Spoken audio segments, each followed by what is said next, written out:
ఇక తెలంగాణ ప్రభుత్వం 3 నెలల్లో కూలిపోతుంది అంటూ రాజ్యసభలో వైసీ ఎంపీ విజయసాయిరెడ్డి చేసిన వ్యాఖ్యలపై టీపీసీసీ మండిపడుతుంది.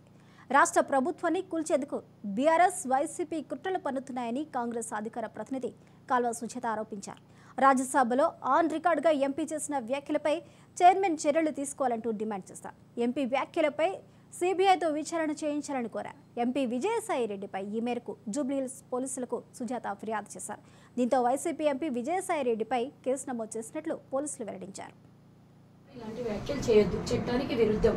వారు ప్రభుత్వం కూలిపోతుందని మాట్లాడినప్పుడు ఎలాంటి యాక్షన్ కూడా పార్లమెంట్లో జరగలేదు. ఆయన సస్పెండ్ చేయడం కానీ అరెస్ట్ చేయడం కానీ జరగలేదు. కాబట్టి ఇమీడియట్గా మీరు మరి ఒక తెలంగాణ ప్రభుత్వాన్ని కూల్చేస్తాము అని అంత ఈజీ. తెలంగాణలో ప్రభుత్వం త్వరలో కూలిపోతుంది అనే మాట ఒక అసెంబ్లీలో కానీ పార్లమెంట్లో ఎక్కడ కూడా ఇలాంటి వ్యాఖ్యలు. ఇక ఏపీలో జరగబోయే అసెంబ్లీ ఎన్నికలకు బీఆర్ఎస్ పార్టీ నిధులు సమకూరుస్తుందని కాల్వ సుజాత ఆరోపించారు. ఎంపీపై పోలీసులకు ఫిర్యాదు చేసిన తర్వాత ఆమె మీడియాతో మాట్లాడారు. బీఆర్ఎస్ వైసీపీ కలిపి రేవంత్ రెడ్డి ప్రభుత్వాన్ని కూల్చేందుకు కుట్రలు చేస్తున్నాయని ఆరోపించారు.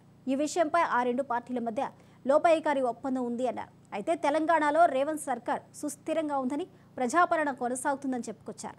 ఎవరు ఎన్ని కుట్రలు చేసినా తమ ప్రభుత్వాన్ని ఎవరు కూల్చలేరన్న ధీమా వ్యక్తం చేశారు.